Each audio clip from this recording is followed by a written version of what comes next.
My name is Jim Reynolds. My story begins with me sitting in my home office. I had taken my car in to get it serviced, and they brought me home while the work was being done. They would call me back when it was ready and either pick me up or I could have my wife take me to pick it up. When I left, I didn't know I would be home during the process. While puttering around doing this and that, I heard my wife Jenny come home. I checked the window and saw that Celeste had driven up behind her. Momentarily, I heard my wife come in and then answer the door and let Celeste inside. I continued puttering for a moment and then began to venture downstairs. What I heard stopped me in my tracks and I paused to listen. Celeste, I just don't know what to do. I hate this situation. Jason says that if I don't comply, he will tell my husband. Did he do that to you also? Did you wake up in his bed and find out you had been molested and that if you didn't return for a few more sessions, he would reveal my affair to my husband? Yes, it was like that. His pattern seems to be 6 sessions and then he moves on. I didn't get caught, but the guilt is tripping me out too. Did you hear that Candy's husband found out after the 5th session and promptly divorced her? He didn't even give her a chance to explain. Something about standard cheaters' excuses, let me explain. That's why I'm so terrified of this situation. I'm a victim, but I may just lose my husband and family with no recourse. I'm glad that I had thought to record this with my phone. I think that it is my time to enter this conversation. I went down the stairs and joined them at the kitchen table. Both of them startled as I joined them. I said, "Hello." I overheard the conversation.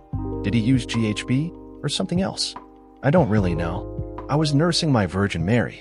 From then to when I woke up in his bed is blurry at best and blank mostly. What happened after you woke up?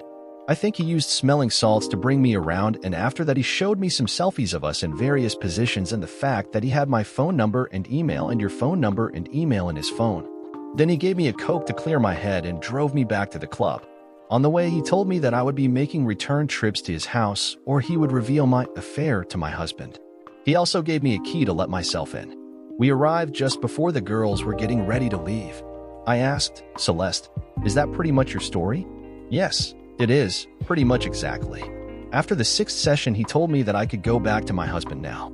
He was moving on to fresh meat. Because Jenny doesn't drink alcohol, I thought she would be safe and didn't watch her carefully enough. This sounds like a serial predator. Do you know other women that he has victimized? I asked. Celeste offered. I don't know Candy's details, but she may have been the first in our group. I've noticed that Bev and Rona were fidgety for a couple of months and not at the same time. Speaking of Candy, I think her divorce finalized about 6 weeks ago. Jenny offered, and another group of women. There are 2 that went through divorce due to infidelity. I think one's name is Liz and the other might be Terry or maybe Tori, I'm not sure. Liz got caught before Candy by a couple months and the other one's divorce was just finalized a week ago or so. They may also have been victims. Celeste continued. Jason is a semi-frequent patron. Now that I think about it, I've only seen him show up for a couple of Fridays at a time, and that seems to be about every couple of months. Well, I said, that club seems to be his hunting ground. Why do you ladies go there? Jenny spoke up. I think most of the women go there because it's got a generous dance floor and the music is pretty good. Their husbands don't enjoy dancing, and there are men that will ask them to dance. Since your head's and tail's above the guys there, I rarely accept an offer. When I do, it's usually some poor bloke that has been rejected by several others and looks like he's having a bad night. A mercy dance, if you will. Since I don't drink, I also go to support my friends and take care of them if they have a bit too much to drink. We know that some women go there to be picked up for the night, whether they're married or not. This fact provides a supply of men that usually dance better than average, which my friends and several acquaintances take advantage of. I would agree with that assessment. We all love to dance and our husbands don't, chimed in Celeste. That's something I think we can address later, I offered. We have some other things we need to do first. You 2 need to get STD tests. If you're clean, us husbands are probably good too. Next, we need to find as many other women who were targeted as we can, and in short order. Next, how did Jason set up the 5 following sessions? Jenny replied, so far, he has texted and told me to create a reason to call him in the next hour. For me, it was a jaunt to the store for needed groceries. I used that excuse too, added Celeste. Jenny continued, then I would call and we would work out how I would go to his place. He so far always chose Saturday afternoon. When I asked him about it, he said that was a day and time that was usually easiest for married women to hide an hour or so. Then I'd have to come up with some excuse to be gone for about 2 hours, and I would go to his place, let myself in with the key, and then go to his bedroom. Then it was basically slam, bam, thank you ma'am, generic sex. He wasn't creative or very good. I just think he just gets high on having someone else's wife. I've never had an orgasm with him and he seemed to not care. Celeste added, that's essentially the same for me. By the way, I still have my key also. Boy, this guy is cruel and probably very egotistical. When do you expect the next text? I asked. So far it has been on Thursday evening. That would be tomorrow. Good. When you call him, tell him that I've already found out and that you will not be coming since he no longer has leverage. I'll get a simple script together. This guy's ego will probably insist that he boast about his behavior if you sound defeated and forlorn. Make sure you tell him I'm filing for divorce. Divorce? But I'm a victim. I'm not planning to divorce you, but I'm hoping you can convince him that I am. I'm hoping his ego will cause him to reveal his other conquests. Celeste, your husband is still in the National Guard, right? Yes, Roger is an MP in the Guard. That would be good. Once he finds that Jenny is no longer available for sport, I think he will go back on the hunt. I need him and one other husband to sit quietly in the background at the club with me to try to stop his next conquest.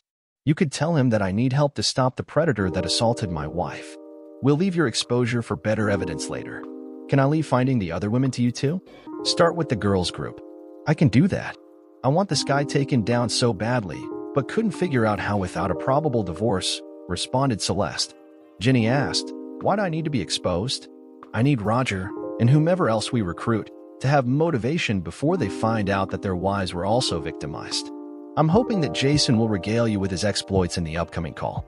To do what I have in mind, I need someone to get the drink of the victim. I hope Roger will go with me as we save the next victim from his clutches. With any luck, we can also begin to deal him some retribution. I understand, though I'm not really happy. With that, I stopped my recording. Jason did not disappoint. We sat at the kitchen table as she called. My phone was on record on the table as she called him. She put it on speaker before he answered. She was recording also. Hello, Jenny. Are you ready for Saturday afternoon?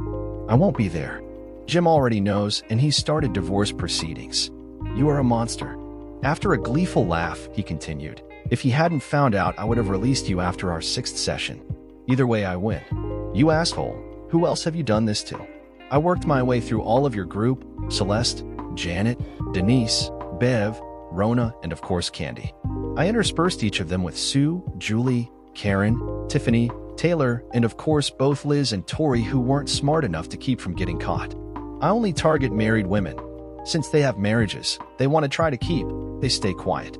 The unlucky ones that get caught are almost always thrown out on their ears by their husbands and never get a chance to explain. I've still got a couple of potentials at that club, and then I'll have to move on. Boy, how I like the fact that most husbands don't like to dance and that most women do. It's a veritable field waiting to harvest. You are a horrible being. I hope someone castrates you and then helps you leave this vale of tears. He laughed some more and then Jenny hung up. What a gold mine, I said. Doesn't Bev's husband work in a lab somewhere? I think you are right. Do you have his number? I need to see if he is suitable and then available starting tomorrow. After Jenny found his number, I called. Bill, this is Jim Reynolds. Our wives are part of the girls' night out group. Yes, I believe we've met. What are you calling about? As I recall, you work in a chemical lab of some sorts. Does your expertise include identifying GHB or some similar drug in what is left of someone's drink? No, but Jerry, in our office, has that expertise. Why do you ask? My wife was sexually assaulted with a drug and then blackmailed to continue or else be exposed. I found out about it before this guy's antics ran their course, and it has stopped with her. The problem is that he's a serial abuser, and I would like to stop him. I believe that he may target someone else tomorrow. Would you help me? What do you need? Come with me and another husband of our wives group and stake out the place where our wives go. If he picks a target and begins to leave with her, I would like you to get her drink and have it evaluated for the type of drug he is using. I'd be happy to assist. How many Fridays do you think it will take? With luck, just one, but maybe 2 or more. I'll clear my schedule. Call me with the details of when and where to meet. Will do, I said. I asked my wife, call Celeste, please. I need her to be able to talk privately. Jenny dialed Celeste. Celeste, can you talk privately? Give me a minute. I'll call you right back. 15 minutes later, she called. My wife put it on speaker. Hi, Jenny. What do you need? I replied, out grocery shopping? How did you guess? Celeste, really? Anyway, tonight's call with Jason was a gold mine. He listed everyone in your group plus 7 other women. 3 of the women went through divorce, including Candy. Have you talked to Roger about my request? Yes, he is willing. Wow, how did he get to all of us? He said that he interspersed you ladies with the others. I'm going to let Jenny take over the conversation, and I'm going to ask you two to remember any details about your experiences and details about his house. Thank you, and I'll sign off. Have Roger call me after you get back home. With that, I left the room and began further fleshing out my plans. About an hour later, Roger called. Jim, Celeste says you need some help dealing with a predator. Yes, I think he may be choosing a new victim soon. Can you stake out the club that our wives usually go to with me tomorrow night? What do you need me to do? I'll have a picture of him and hopefully a little more on his methods by tomorrow night. Bill Crystal, Bev's husband, will be with us. His job, if the predator strikes, is to get the victim's drink and then have it analyzed for what chemical he's using on his victims. You and I will follow him out to his car, knock him down with a taser, get the victim to somewhere she can be helped, and then start the process of dealing with him. He said, we should wear black. Do you have a ski mask or something? Yes, but it's red. Don't worry, I'll bring something for you. I'll bring a taser that I'm comfortable with and will knock down a 300-pound man. Would some rope help? Yes, actually. Duct tape would also be good. I'll pick you up at 8:15 tomorrow night. I'll contact Bill and have him meet us. With that, I hung up and called Bill and set up the meeting. Then I met my wife in the dining room. What did you two come up with? I asked. Both of us remember that we were the only ones at the table while the others were engaged in dancing. With me, Janet had stopped to talk with me before returning to the dance floor. So it seems that he targets his approach for that time when there are no others near from their specific group.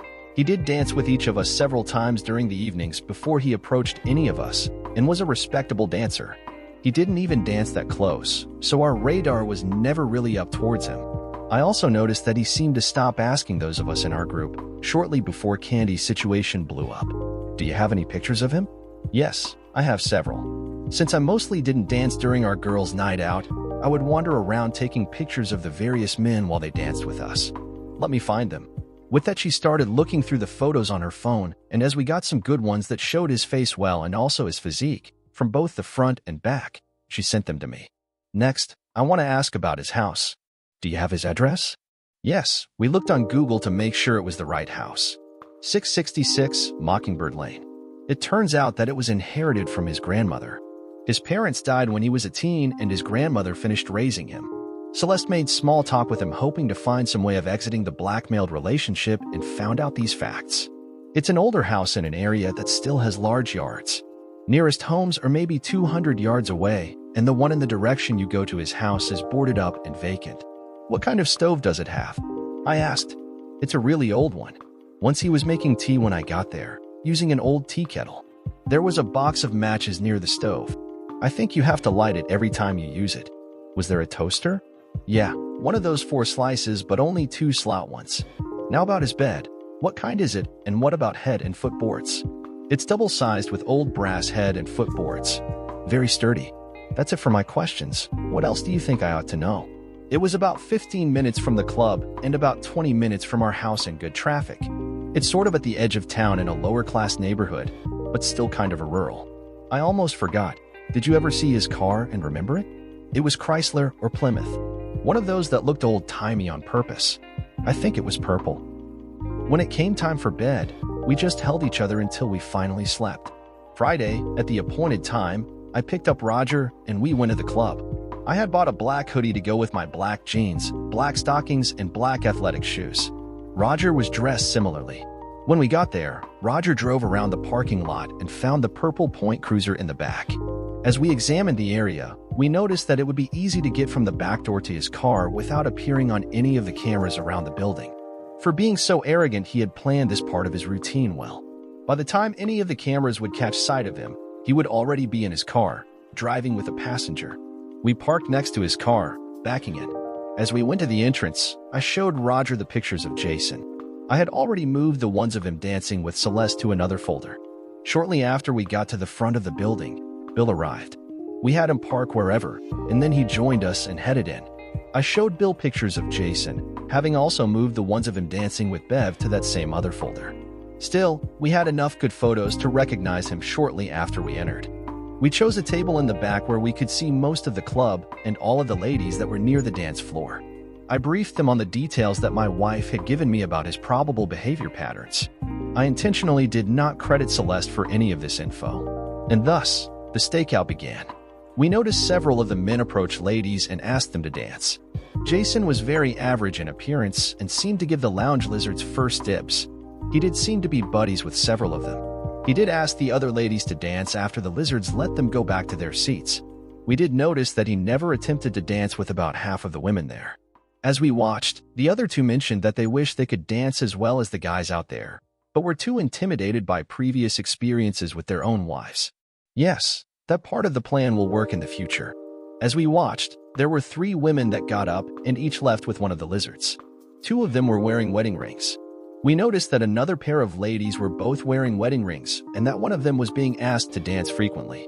She was the more flashy one, showing the most skin. We noticed that Jason spoke with one of the lizards and then that man asked the other lady to dance.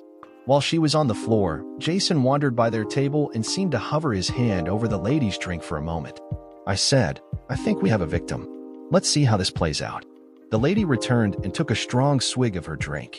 Her friend continued to stay on the dance floor. After about 10 minutes, we saw Jason go over and engage the lady in conversation. He had danced twice with her earlier in the evening. As we watched, she started acting woozy. Her friend seemed to be wrapped up in her dancing. Jason came to her side of the table and acted like he was helping a drunk woman go back towards the bathrooms. As he left, I motioned to Bill to retrieve her half-drunk drink and depart. He knew his role. Roger and I got up and moved towards the back door. As we exited, we passed the couple and made a snide remark about her state of intoxication. We had only seen her drink one drink and then half of the second drink, the one we think we saw him spike. We went to my car and Roger retrieved his taser. We took out paintball masks and put them on while facing away from the couple. We also put on nitrile gloves to prevent any fingerprints. As they got to his car, I moved into place to catch her when Roger tossed Jason. I caught her and said I would take her back into the club and tell her friend that it looked like she had too much to drink.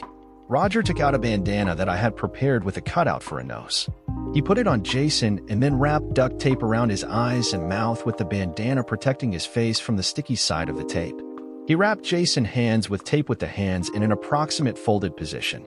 He then placed him in the passenger side and duct taped his feet together. Then he got in the driver's side. I had returned to the car by this time, and we set out for Jason's home. Google got us there in about 15 minutes, just like Jenny had said. Roger had to taser him again as he started to revive. We undid the duct tape around his hands and feet so that anyone noticing us would simply think that we were helping a drunk friend to get home. We got him inside, stripped him, and put him on the bed. As he began to stir, Roger tossed him again. I asked Roger if he knew how to tie a hangman's noose. He replied that he did, and I asked him for one after he secured his right hand to the headboard. We duct taped the knots at his hands and at the headboard. Next, Roger tied the hangman noose. While he was doing that, I took out some half-inch medical tape that I had brought and tightly with the tape around the area just above his nuts. Then we took the noose in that quarter-inch nylon rope and tightened it around his tool and nuts. Then we tied it, fairly tightly, to the footboard.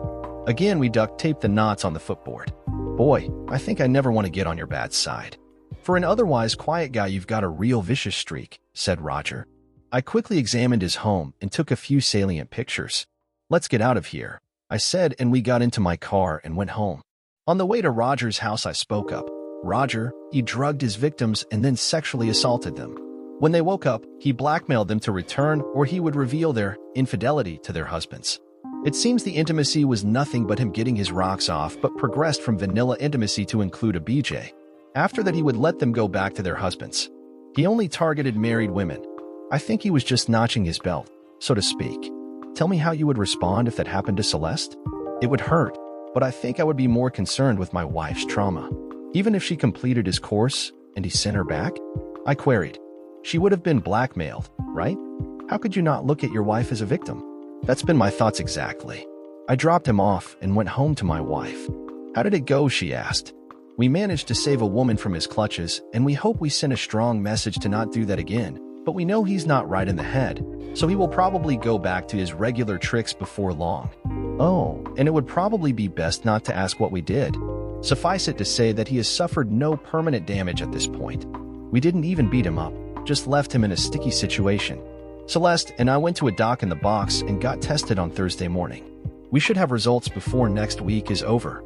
That's good. I would like to task you and Celeste with gathering all the wives that Jason admitted to victimizing together in a meeting with me. Some room that will later be large enough for them and their husbands. In the first meeting, I want to let all the women know that they were not alone in being victimized. Can I ask you to do that? I don't think that will be a problem. We know a few of the other women and think that we can contact all of them through them.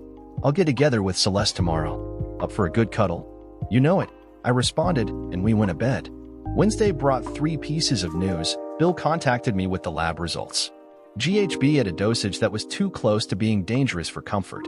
The lab results came back and both ladies were clean. I had surmised that based on his choice of married ladies that the risks of an STD were slim, but we didn't know if one of his conquests had picked one up somewhere. Some of the women we watched that day seemed awfully cavalier in their attitudes. Lastly, Jenny confirmed that all of the women had been contacted, but they were still trying to figure out a room. By Friday, a room had been found and a meeting had been set for a week from Saturday in the afternoon. The venue would be a community clubhouse that had a medium-sized ballroom. We would meet in the ballroom at 4 p.m. That Saturday came, and we met. We pulled up chairs into a semicircle with me at its focus. Jenny sat behind me on my right and Celeste behind me on my left. I called roll to see if everyone was there. Candy asked, "Why are we here?" "That's coming up right now."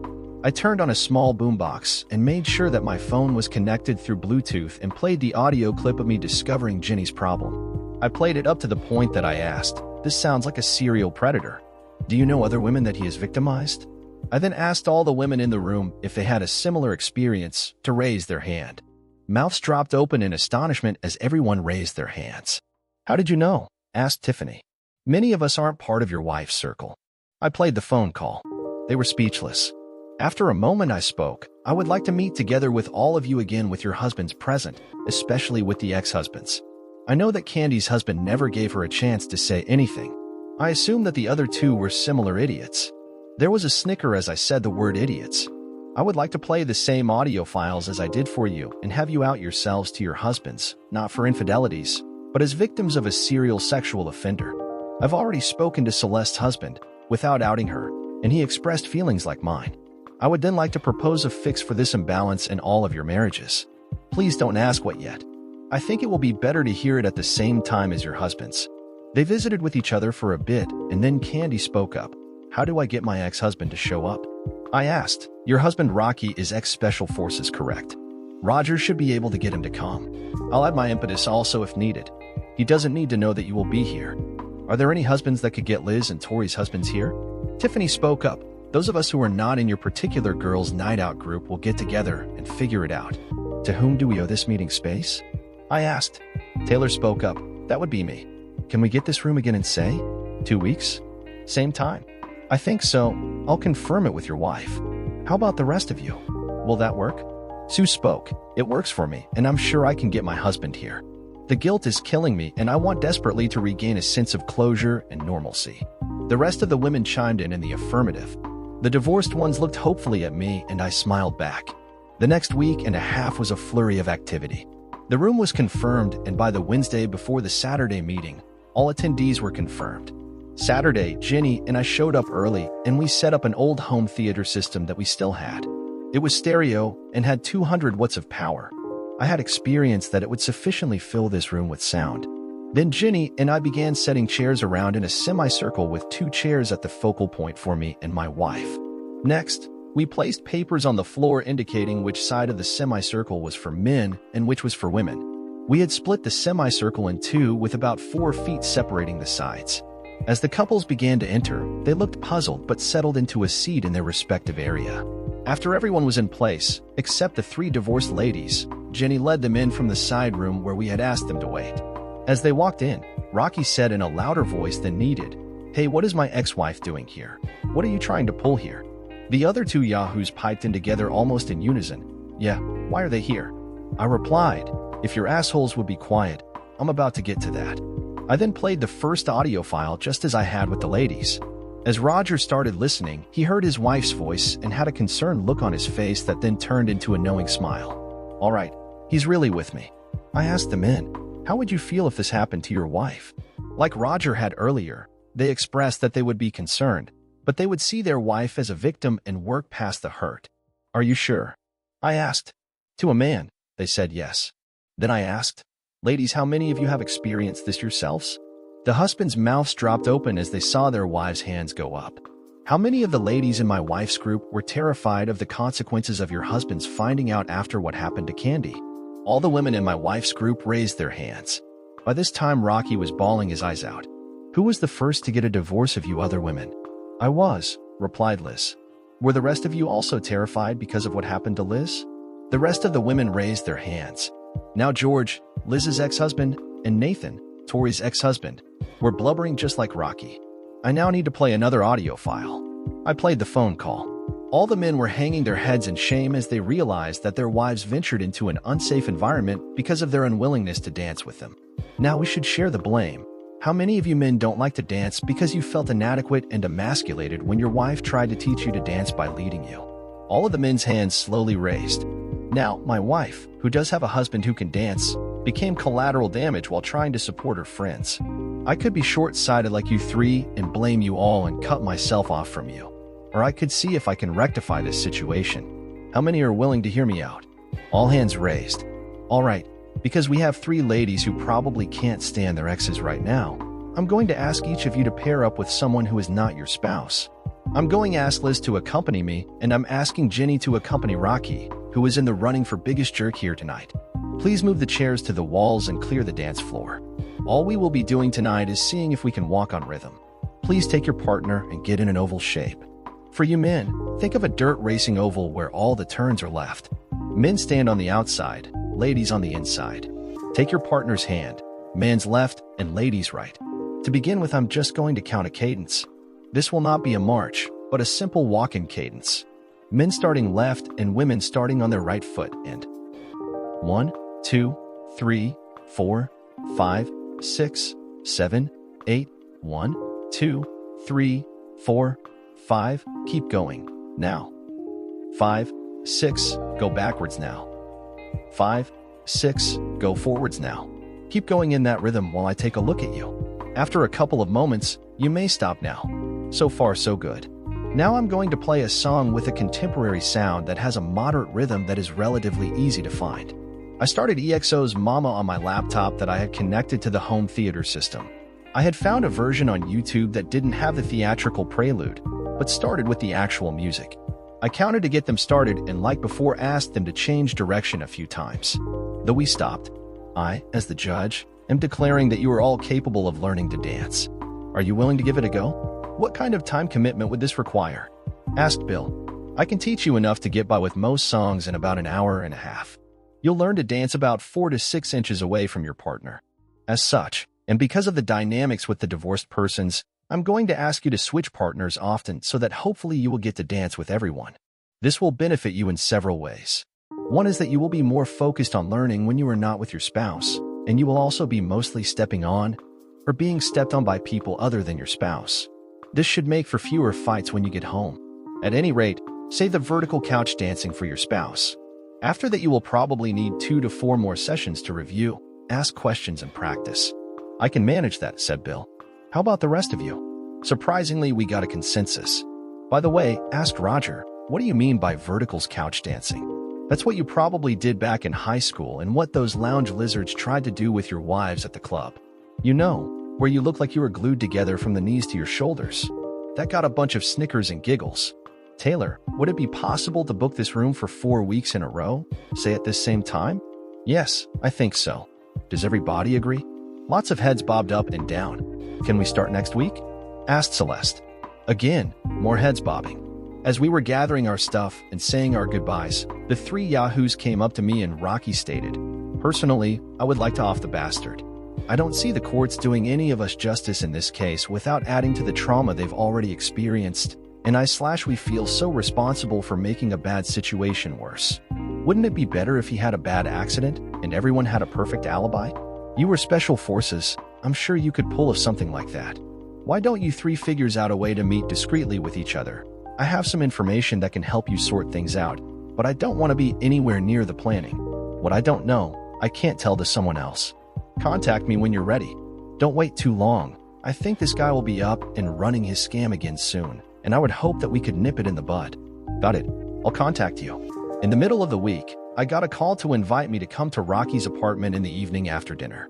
I conferred with Jenny at dinner and left to the address they had texted me after we finished. At Rocky's apartment, I met with all three of them. Since Rocky lived alone after the divorce, they decided that it would be safe there. I pulled out my iPad and pulled up Jason's address. Make sure you get this. Then I showed them pictures of the house and car. They verified the house with a street view of the address. Next was a picture of a couple of stacks of old, worn adult magazines in the bottom of his closet. After that was a picture of his toaster and one of his stoves, with the matchbox on the counter next to the stove. Why those pictures? Inquired Nathan. What can I say? I'm a Jason Bourne fan. Rocky looked at me with a puzzled look that quickly turned into a broad smile. Since I suspect that Rocky will do the heavy lifting in this enterprise, I suggest that you two dig into his habits and schedules. I get it, said Rocky. I can organize them from here. The less you know, the better. We are the ones that screwed up the most, so if there is any kickback from our endeavors, it should fall on us. George asked, do you think we can ever be forgiven for our stupidity? I honestly don't know. You guys put them through the ringer while they were already traumatized. That's a pretty big hole to dig yourself out of. I'd start by being civil and polite during our dance classes. Trying to move too fast will only make things worse for you. Oh, before I forget, here is a key to his house. How did you get it? He gave each of the women a key so that they could take themselves to their own private torture chamber. This one is the one he gave to my wife. I know of 4 other women who still have theirs. Boy, twist the knife some more. How could we have been so proud and stupid? Said Rocky. Don't worry, we'll bring this chapter to a close. We'll also be on our best behavior around our exes. With that, I said goodbye and went home. Before our first class, I organized a YouTube list so that I could have my desired rhythms in order. On the day of our first class, we arrived early and set up our equipment. At 2 minutes past 4, the last couple entered, muttering apologies. If you remember, I'm going to treat you as though none of you are married to anyone else here. I'm going to ask you to change partners frequently. Ladies, I've already gotten a promise out of your exes that they will be on their best behavior during these classes, so please accept them as your partners as they come around. It will only be for a moment. Now, can we have the ladies line up on this side of the room and the gentlemen on the opposite side? Please face each other. Now, gentlemen, please ask a lady who is not your spouse to dance and get back in the racetrack arrangement. With this, I asked the couples who had divorced ladies as partners to move so that each could have 3 partner swaps or more before they encountered their exes. Since we are dancing as friends and not lovers, this would be best. We went through the basics of the dance movements, and then I played Lemonade by NCT 127 and my wife and I walked around and answered questions as best we could. Surprisingly, they weren't doing too badly. As the song approached the bridge, I stopped the music. Please get back in your oval. Gentlemen, thank this lady for the dance and move around the oval forward to the next lady. Make sure to get each other's names. We're trying to be a friend group, so we should also know each other's names. We will repeat what you did, only with this new partner and a new song. This time I played Unbreakable by Kim Hyun-jung and my wife and I again helped those with questions. As we got to about the 1.5-minute mark, I paused the music and cued the next song. For this next bit, I need someone that I haven't danced with before, which is most of you. Tiffany, would you be my demo model for this demonstration? Sure, but why me? You appear to move well. You are about the right height for us to work well together, and most importantly, you have no idea what I'm about to do. Should I be terrified? No, you'll be fine. I want everyone to observe and listen to everything I say to her. I took her hand and led her into the center of the oval. We took dance position, and I made minor adjustments to her position, and then I made some small movements to see if she was following me well. With that, I asked my wife to cue the music. I had chosen Charlie Puth's Attention as its tempo was a little quicker and easier for me than the slower ones I had chosen for teaching purposes. We glided around the floor, and she kept up with me delightfully well. We had a couple of fumbles which we laughed off and then continued. We stopped and I indicated for my wife to cut the music. As we parted, Tiffany did a little giddy running step in place and squealed. Then she said, "That was so much fun. Jenny, I'm jealous. You get to dance with him all the time." "Not near often enough," replied my wife. "Derek," Sue's husband asked, "you danced outside of her a lot. What is that dance step called?" "That is the cross. It's next on the agenda." The husband soon had a flurry of questions and were answered soon. About 5 minutes later, we were ready for music. I chose Royals by Lured. About 2 minutes later, I had them switch partners. 2 of the ex-wives were now with their ex-husbands, and the third would be next time. I chose Hard by Shiny. After about 2 minutes, I had them switch again and played Who by Astro. For the next 15 minutes, we'll just let you continue to work on the steps we've learned today. We'll tackle the other steps in the succeeding weeks. With partner changes after every song, I played the following songs. Staying Alive by the Bee Gees. I Hate That by Key. Eeny Meeny by Unknown. Ain't No Sunshine by Bill Withers. Cool Night by Sleepy and Song Ji-yoon. Veil by Lay. And Chocolate by Max Chamin. After a 5-minute break, we began the next rhythm. We talked about 3-step patterns with the last dance. This next dance is going to deal with that in a different manner. Most of these songs will be a quicker tempo. For this dance, we are going to combine a walk with a chas. The walk will take 2 beats and the chas, 2 steps, will also take 2 beats. That becomes slow, quick, quick. First, we will try a box pattern. Will everybody return to the floor with the partner you had last? We then taught the box pattern and also moving forward and backwards. I played New Dance by XG. They got a kick out of the title given what we were doing that day. After switching partners, we added an extended chas which introduced extra quicks to the repertoire. Then we taught them to turn them so that you could use that step to work your way down the floor. Next, I played I Envy by Tion. Switching partners again, we taught quarter turns, both left and right. Then we taught them that if they combined them appropriately, they used them to work their way down the floor and not just dance in a small circle. Next was Shivers by Ed Sheeran. We continued switching partners and playing songs from my list. We mixed some songs in for the first dance and watched them as they tried to figure out which dance to do to which rhythm. After about a half an hour, we called it quits for the evening. Candy, Liz and Tori came up while we were closing up and getting ready to leave and told us how grateful they were for whatever I said to the exes as they were on their best behavior. Thanks, and we're looking forward to next week, said Tori. Shortly after that, Rocky, George, and Nathan came up. Thanks for inviting us. We know that we screwed up royally and made things difficult for many people. We're grateful for the tolerance everyone has shown, especially you, Jim. Then Rocky looked at me with a twinkle in his eye and said, "What you don't know, you can't tell." I think I caught a smirk from the other two as well. We finished packing and then joined Roger and Celeste for dinner at one of our favorite places. We happened to see Candy, Liz, and Tori there and invited them to join us. We ordered, ate, and were waiting for dessert when Candy noticed a news article on her feed. She told us to look for it, and we read that there had been an explosion at 666 Mockingbird Lane at about 5 p.m. that day. Preliminary findings indicated that there had been a gas leak of some kind that had been ignited. They've only found one victim so far, and his remains were burnt beyond recognition. It is assumed to be the homeowner. The article explained that there were remnants of several vodka bottles beneath the victim's bed, and preliminary assumptions are that these broke and engulfed the bed in an inferno after the explosion. Still, results were preliminary and subject to change. One of Roger's MP buddies was a member of the police force, and Roger met up with him a few days later at the station and struck up a conversation with him about the incident at 666 Mockingbird Lane, as it was such an unusual event. He shared that there was one anomaly. There had been one of those small portable fireproof safes in a corner of the bedroom where the victim was found.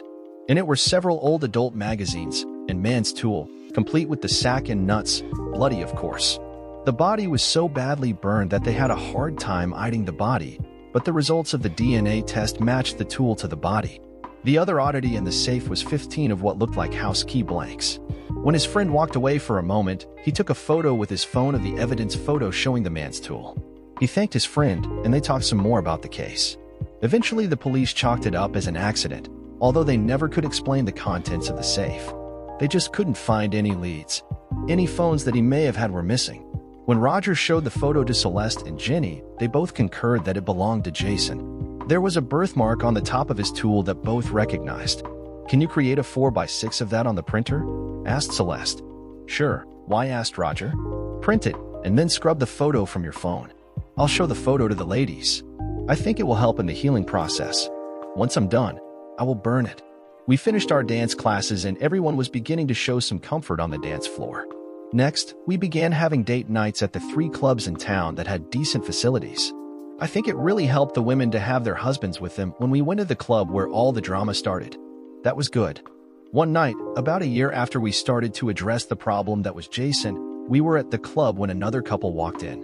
Rocky immediately walked over to the gentleman and began chatting with him. After a moment, he brought them over to the four of us. Rocky began, "Jenny, Celeste, this is Martha. She is the 15th key. Joey has remarried her, and they came to us hoping they could find some closure. Can they talk to us about how we dealt with everything?"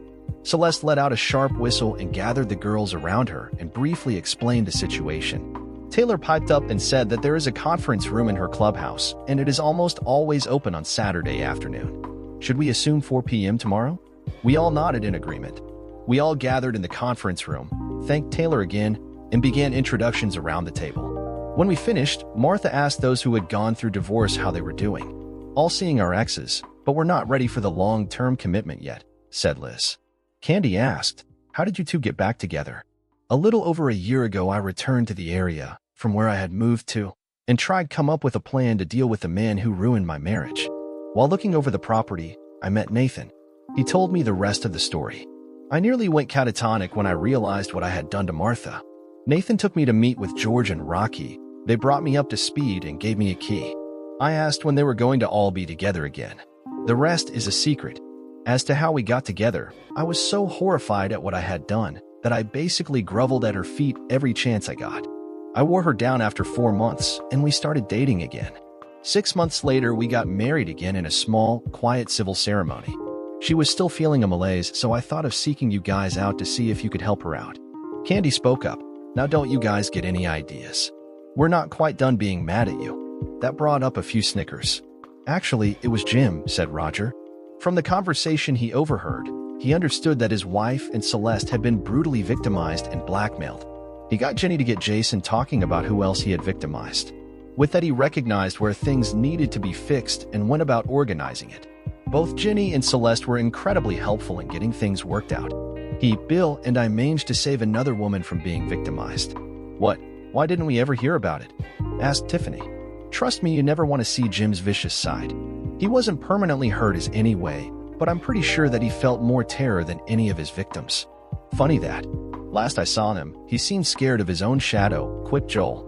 "That almost makes me feel as good as seeing that his house had an explosion due to a gas leak," said Martha. "That helps me a lot actually, knowing that he suffered like his victims. Him just dying in an accident just didn't feel right. He needed to suffer." "Joel, what did you do when you worked here?" Nathan asked. "I was a vet at the veterinary clinic on the north end of town." "What do you do, Martha?" asked Liz. "Just this and that. Just stuff I could do anywhere." Julie inquired, "Have you thought of coming back? There is a great support group here that knows exactly what you've been through." Joel looked at his wife, and their eyes met. "We'll talk about it." After that, we devolved into ordinary conversation that lasted until we left the room at 6 p.m. 6 months later, we gathered at a housewarming for Joel and Martha. 5 of the ladies in our group were at various stages of pregnancy, including Tori, who was just starting to show. They were talking about becoming legal again, and we were looking forward to a big party, even if it was after a courthouse wedding. Both my wife and Celeste were among those pregnant, and we looked forward to our families growing. Jason had a reign of terror in our community, but we had fought back and reclaimed our lives and our dignity. Life was good. Dear listeners, this amazing story was written by our dear friend, Robert Frost. Just a small trivia about him: he teaches social dance. Please show your love for his work in the comments section, and don't forget to like, share, and subscribe.